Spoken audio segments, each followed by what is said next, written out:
छठ पर्व के दूसरे दिन यानी कि खरना की आप सभी को बहुत ही ज़्यादा शुभकामनाएं। तो आज है डे 2 ऑफ छठ पूजा महापर्व, जिसे हम बिहारियों का महापर्व कहा जाता है छठ पूजा। आज उसका है दूसरा दिन यानी कि खरना। अब खरना के दिन बनता है खीर रोटी, और हमारे यहाँ तो दाल चावल भी बनता है। और वो क्यों बनता है इसकी वजह मैं आपको वीडियो में आगे बताऊंगी, तो वीडियो को एंड तक देखना। तो सबसे पहले सुबह उठते ही छत की काफ़ी अच्छे से साफ़ सफाई की गई। सारे बर्तन को अच्छे से रात में हम लोग ने वॉश करके रख लिया था, और इन ईंटों को अच्छे से वॉश करके और नीचे में मोरंग डालकर ऊपर से उसका ईंटों का ही चूल्हा बनाते हैं मेरे पापा हर साल। तो यहाँ पे ईंटों, गांव में तो मिट्टी का चूल्हा बन जाता है, लेकिन हम लोग ईंटे का ही चूल्हा बना देते हैं। एक टेम्परेरी चूल्हा टाइप का है, इसको बना देते हैं। अब जैसे ही जब इसका काम खत्म हो जाता है तो उसको वापस एक साथ अलग रख देते हैं, फिर अगले साल इसी का यूज़ कर लेते हैं। तो एक टेम्परेरी चूल्हा बन चुका है, इसी तरीके का चूल्हा बनता है। और इसको हमें 2 आंच वाला चूल्हा बना देते हैं। वो कैसे बनाते हैं वो आप देखिए। पहले पीतल के बर्तन लिया, उसके पीछे मिट्टी लगा दी। अब ये मिट्टी क्यों लगाई जाती है ये आप मुझे कमेंट में बताना, इसके पीछे के रीज़न कि पीतल के बर्तन में मिट्टी क्यों लगाई जाती है गैस पे चढ़ाने से पहले, चूल्हे पे चढ़ाने से पहले। उसके बाद ये थोड़ी सी मिट्टी ली है, जिसमें पापा ने मिक्स मतलब पानी डालकर उसको थोड़ा गीला कर दिया, और फिर उसको ईंटे के ऊपर थोड़ा थोड़ा डाल दिया, ताकि वो बर्तन अपनी जगह से मतलब हिले ना, जहाँ पर रखा हुआ है वहीं पर रहे, ईंटें ना इधर से उधर गिर जाए, हिल जाए, ठीक है। क्योंकि इतना भारी भरकम बर्तन रहता है पीतल का, इसलिए उसको पापा वहाँ पर थोड़ा सा मिट्टी का ऊंचा बना देते हैं, इसको बोलते हैं उचकन। तो जैसा मैंने आपको बताया है कि यहाँ पे 2 आंच वाला चूल्हा बन रहा है, तो एक पीतल के बर्तन में हम लोग ने वहाँ पे चढ़ा दिया। अब वैसे ही सेम दूसरे पीतल के बर्तन में भी पहले पीछे मिट्टी का पूरा लेप लगाया उसको, और फिर हम लोग ने चूल्हे पे चढ़ाया, और इसके भी बीच में हम लोग ने मिट्टी का उचकुन दे दिया ताकि ये भी बर्तन हिले नहीं। और आज एक ही तरफ से है, लेकिन इसी पे 2 तरह के खाने बन जाएंगे, एक पीछे साइड में बन जाएगा और एक आगे साइड में बन जाएगा। और ये देखिए आप, इसी मिट्टी से पूरी तरह से एकदम जैसे ईंटों के बीच में सीमेंट भर के फिक्स कर दिया जाता है, तो उसी इतनी मजबूत बिल्डिंग बन जाती है। वैसे इन ईंटों और बर्तन के बीच में ना ये मिट्टी का पूरा पेस्ट बना के डाल रहे हैं, ताकि बर्तन इधर से उधर हिल ना सके, पूरा स्टेबल बर्तन रह जाए, और जो खरना का जो महाप्रसाद है वो अच्छे से आराम से बन जाए। और ये पूरा चूल्हे का सेटअप देखो कितना सुंदर लग रहा है ना। गांव की खास बात यही होती है कि चूल्हे का खाना बहुत ही स्वादिष्ट बन जाता है। पूरा इधर से लुक देखिए, इसके अंदर से जाएगी आम की लकड़ियाँ और उधर पीछे बनेगा खाना। अब यहाँ पे मेरी मम्मा जिन्होंने छठ व्रत रखा है वो ये दाल को अच्छे से साफ़ कर ले रही हैं। अच्छे से बिल लेना है ताकि इसमें एक भी कंकड़ वंकड़ गंदगी ना रहे। फिर सेम चावल को भी कर लेना है, क्योंकि दाल चावल भी हमारे बनता है जैसे मैंने आपको बताया था। इस चावल में भी कंकड़ वंकड़ नहीं रहने चाहिए, सब कुछ साफ़ सुथरे तरीके से ही होना चाहिए, तो सब बिल लेना। उसके बाद जब खीर बनती है खरना की खीर, उसके लिए कुछ मेवा मिष्ठान जो है यहाँ पे काजू बादाम, इसको अच्छे से हम लोग ने पूरा बारीक इसको काट लेना है। मम्मा काट ले रही हैं काजू को भी। काजू तो आराम से कट जाते हैं, बादाम में थोड़ा सा दिक्कत होती है, तो बादाम को भी आप हल्के हाथों से उसको काट दे दीजिए, मतलब पूरा बारीक काट लेना है। अब बगल में यहाँ पर जो नारियल है वो कद्दूकस किया हुआ है, इसको हम लोगों ने थोड़ा बारीक काट कर मिक्सी में ही ग्राइंड कर दिया था, तो इतने अच्छे से नारियल का वो बुरादा बन गया।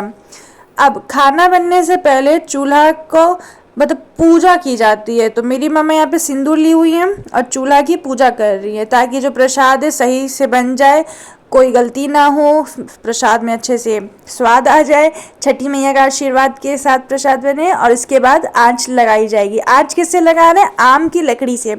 लगभग 10 किलो लकड़ी आई थी आम की, और ये एकदम सूखी हुई लकड़ी है, तो काफ़ी अच्छे से आग लग जा रही है। बीच में लगाया है थोड़ा सा कपूर, और उसी में आँच लगाई गई है, और ये देखिए आग अपने आप धर लिया है और लकड़ी आराम से जल जाएगी। अब सबसे पहले पीछे साइड में बनेगा दाल, जिसमें पापा डाल रहे हैं पानी। वो अपने हिसाब से वो डालते हैं, पानी डाल रहे हैं, और इस बर्तन में भी पानी डाल रहे हैं थोड़ा सा, ठीक है। पहले हम बनाएंगे पीछे साइड में दाल, और जब तक दाल हमारी बनेगी तब तक इस साइड में हमारा बनेगा खीर, महाप्रसाद खरना का खीर।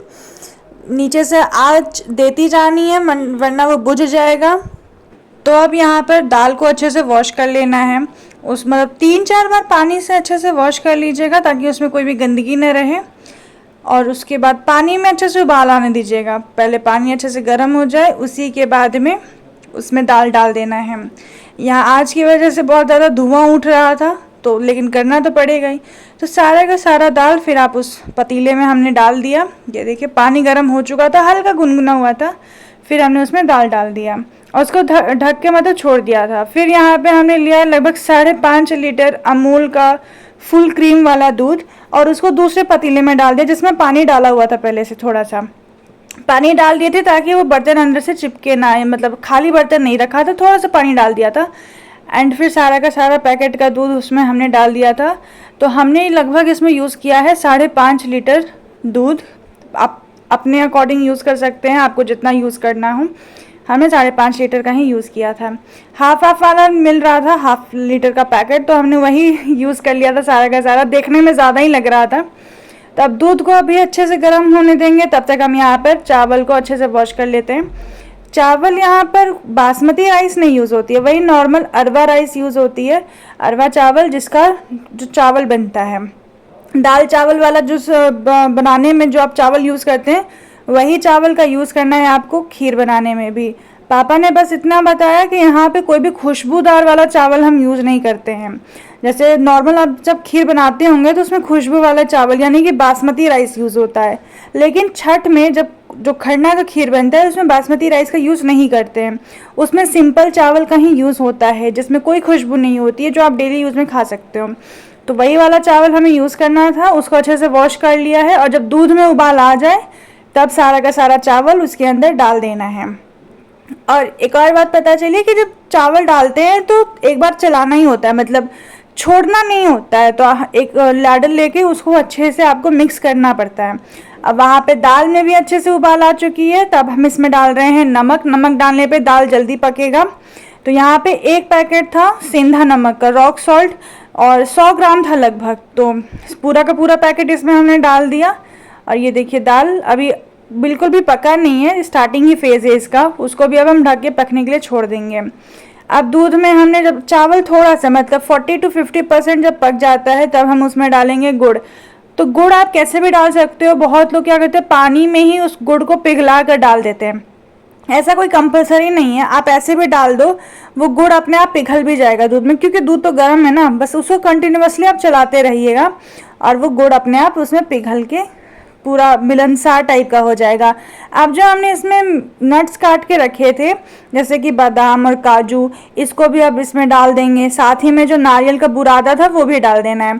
थोड़ा सा नारियल का बुरादा रख लेना है, वो अगले दिन ठेकुए में काम आएगा।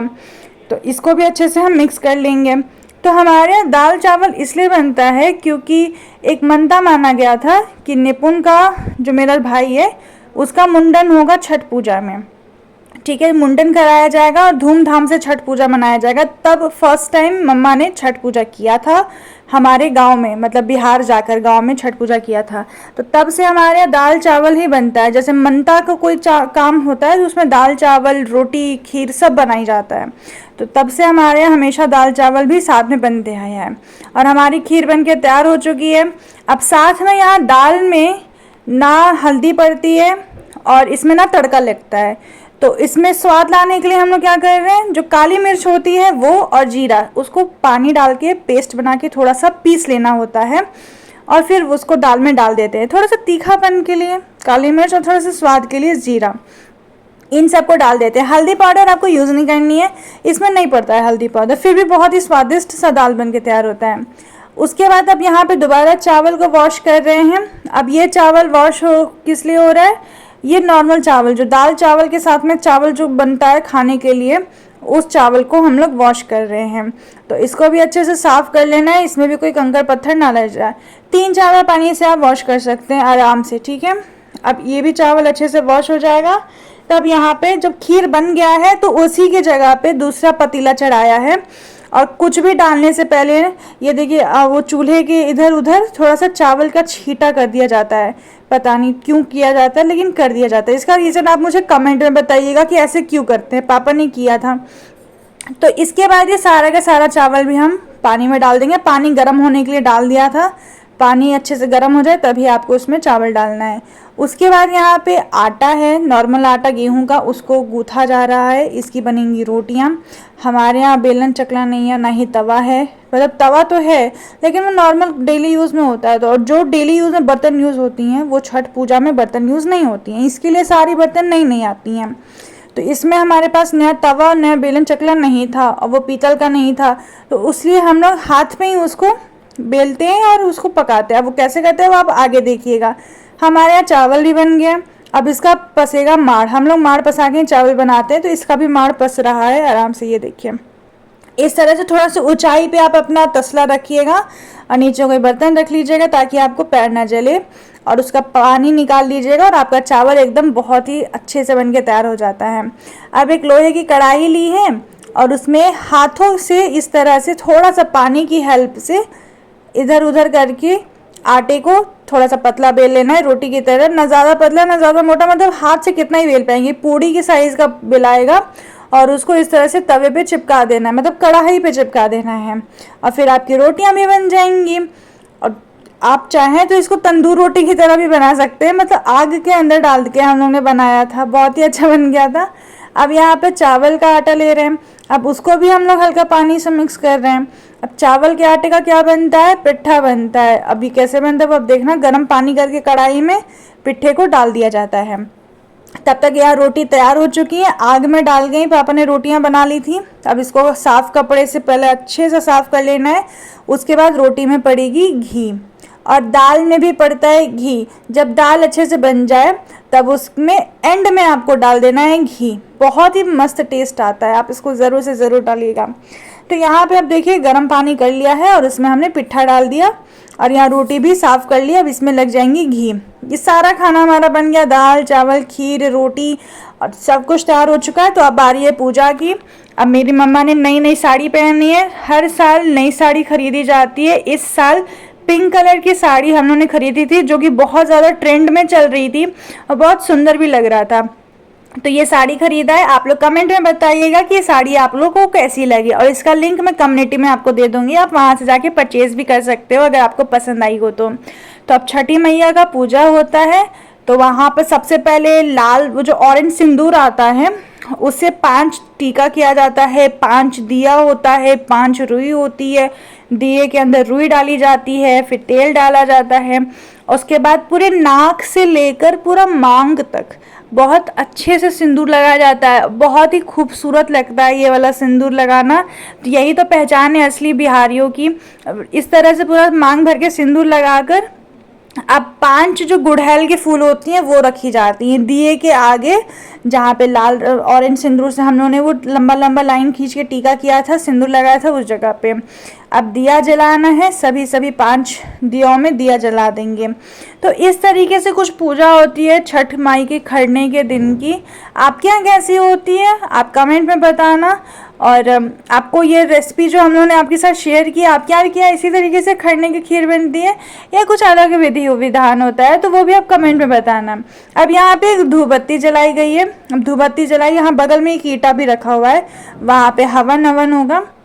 तो पहले जो खाना था और जो देवी माँ का पूजा था उसको धूपबत्ती दिखाई गई और फिर वहाँ पे हम लोग ने सामने में धूपबत्ती को रख दिया। अब यहाँ पे हवन की एक कटोरी है, उसमें से हवन लेके अब हमको हवन जलाना है। यहाँ पे जगह बहुत कम था तो हम लोग ने बहुत थोड़ा सा ही हवन जलाया है, वरना गांव में तो बहुत ढेर सारा हवन जलता है। पापा ने साइड से एक कपूर रख दिया और कपूर में अब मम्मा इसमें माचिस लगा के आग जला रही है और यहाँ से फिर हवन का उठा के इसमें डाला जा रहा है। अब हवन से पूजा हो रही है। अब इसमें खाने वक्त भी बहुत स्पेशल चीज़ होता है। तो पूजा के टाइम पे मतलब मम्मा जो है वो कुछ बोल नहीं सकती, अगर उन्होंने बोला तो मतलब कुछ ऐसा होता है कि वो फिर खा नहीं सकती। आपको खाना है, चुपचाप शांति से बैठ के खाना होता है, कुछ बोलना नहीं होता है। जैसे आपने कुछ बोला तो आपको उसी टाइम पे खाना छोड़ देना होता है। और इसमें सबसे पहले भोग लगाया जाता है उस अग्नि देवता को, फिर छठी मैया को चढ़ाया जाता है। एंड एक मिट्टी का छोटा सा बर्तन होता है, उसमें बेटे के लिए निकाला जाता है अलग से, अग्रसन बोलते हैं, बेटे के लिए अलग से निकाला जाता है। उस बर्तन के अंदर सारा खाना, रोटी चावल दाल खीर फल जो भी होता है वो सब कुछ निकाल के अलग रखा जाता है। और इस बर्तन का सिर्फ और सिर्फ बेटा खा सकता है और कोई नहीं खा सकता। मतलब आपके घर में जो भी बेटे हो, ज़रूरी नहीं है कि आप ही का बेटा हो, अगर आपके घर में कोई आपके चाचा वाची किसी का भी मतलब बेटा होना चाहिए, वो सिर्फ बेटा ही खा सकता है। तो इसलिए मेरी मम्मा ने पहले रोटी निकाला, फिर खीर निकाल दिया ढेर सारा, और फिर चावल निकाल दिया, और फिर एक फल रख दिया। अब ये सिर्फ मेरा भाई खा सकता है और कोई नहीं। अब मम्मा खाना शुरू करेंगी खाना, तो अब इसमें उनको चुपचाप खाना खाना होता है, वो कुछ बोल भी नहीं सकती। तो सब शांति से रहते हैं वहाँ पर, वो खाना खाती हैं। एंड उसके बाद उस थाली में वो जो भी छोड़ेंगी वो घर की बेटी खाती है, वो घर का बेटा नहीं खा सकता। और जो इस अग्रसन में निकाला हुआ है वो घर की बेटी नहीं खा सकती। इस तरह से नियम बनाए गए हैं। अब जो भी नियम हो, जो भी हो, अब ऐसा ही कुछ होता है इस पूजा में। क्या आपके यहाँ भी ऐसा होता है? आप कमेंट में बताना। और इसमें एक और बात होती है, यहाँ पे पहले मम्मा ने गर्म दूध पी लिया, तो मुझे समझ नहीं आया कि अगर इनको प्यास लगी थी तो पहले पानी क्यों नहीं पी रही थी। तो इन्होंने बताया बाद में कि पानी पीने के बाद फिर ये खाना भी नहीं खा सकती, इसलिए पानी सबसे लास्ट में पिया जाता है। जब आपका पेट एकदम भर जाए खाने से, तभी आपको पानी पीना है। इसलिए लास्ट में पानी पिया और उसके बाद पैर छू के वहाँ से उठ गई। और जब वो उठ जाती हैं तो उसके बाद फिर पापा ने वहाँ पर अपना मतलब साष्टांग दंडवत प्रणाम किया, माफ़ी वाफ़ी मांगी, प्रणाम किया, सब कुछ किया। उसके बाद फिर वहाँ से जो हवन हुआ था, वहाँ से तिलक लगाकर अपने सर में और अपने गले में तिलक लगाया, और मम्मा ने फिर आशीर्वाद लिया। उसके बाद फिर मैंने वहाँ पे मत्था टेका और माता रानी का आशीर्वाद लिया। एंड फिर मैं गई अपनी मम्मा का पैर छूने के लिए। फिर वो मतलब आशीर्वाद लिया जाता है, ऐसा माना जाता है कि जो व्रत कर रही है वो छठी माँ का रूप है, तो उनको भी आशीर्वाद ऐसे लिया जाता है। तो फिर मैंने भी आशीर्वाद लिया, फिर भाई ने आशीर्वाद लिया, मतलब सब आशीर्वाद लेते हैं, चाहे वो बड़ा हो चाहे छोटा हो, सब आके उनके पैर छूते हैं। उसके बाद फिर धीरे धीरे सब बाहर के लोग आने लगे, जिनको हम लोग ने इनवाइट किया था प्रसाद खाने के लिए। ये आंटी ने भी अपने घर में छठ व्रत कर रखा था, लेकिन इन्होंने खरना नहीं किया था। ये खरना नहीं करती हैं, ये खरने के दिन ही नहा खा कर रही थी। और तो हम लोग ने इनको इनवाइट कर लिया था कि खरना का प्रसाद खाइए। और ये देखिए पूरे नाक से लेकर मांग तक टीका जोड़ते हैं ना, तो बहुत सुंदर लगता है। और ये भी हैं, ये मंजू आंटी हमारे पड़ोस में रहती है, इनका अपना एक स्कूल है, और ये भी बहुत ही अच्छी आंटी है। तो ये भी आ गई थी वहीं पे, और इनका भी मांग जोड़ के टीका हुआ। और ये है शिल्पी आंटी। ये ऊपर चढ़ते चढ़ते, मतलब हमारा घर जो है ना 4th फ्लोर पे है, शिल्पी आंटी ऊपर चढ़ते चढ़ते एकदम हाफ गई थी, लेकिन इनका देखिए सबसे बेस्ट फ़ोटो इनका है। और यहाँ पर है स्नेहलता आंटी। ये एज में थोड़ी सी बड़ी है, लेकिन मम्मा ने इनकी तारीफ़ कर दी थी कि तो सबसे ज़्यादा सुंदर आप ही लग रही हैं। एज ज़्यादा है, स्टिल वो सबसे ज़्यादा ब्यूटीफुल लग रही थी, तो सब वो हंसने लगी थी, शर्मा गई थी। अब यहाँ पर सीमा आंटी है, तो सीमा आंटी का भी पूरा लग रहा है तिलक ऊपर से लेकर नीचे तक, और ये भी बिहार की हैं, राजपूत हैं। और तो इनको भी मतलब बहुत ही इंटरेस्ट आता है इस पूजा पाठ में, तो वो कहती है हाँ हाँ लगाओ लगाओ, पूरा ऊपर तक लगाओ। और फिर ये हैं सत्ती आंटी, ये हमारे पड़ोस में रहती हैं, इनको भी बड़ा मन लगता है हमारे छठ व्रत में, तो ये भी हमेशा इंटरेस्ट दिखाती है और ये भी हमेशा आती हैं। और ये हमारे जस्ट घर के बगल में रहती हैं। और तो ये बहुत लेट में आई थी आंटी, तो इनका नीचे रूम में ही हम लोग मम्मा पूरा सिंदूर लगा रही हैं मांग तक। और ये एक लास्ट फ़ोटो हम सब की, मतलब इन्जॉय करते हुए। तो ये था पूरा व्लॉग हमारे छठ व्रत का। आपके यहाँ कैसे होता है आप हमें कमेंट में बताइएगा। अगर आपको ये व्लॉग पसंद आया हो तो प्लीज़ व्लॉग को लाइक करिएगा, चैनल को सब्सक्राइब करिएगा। बाय।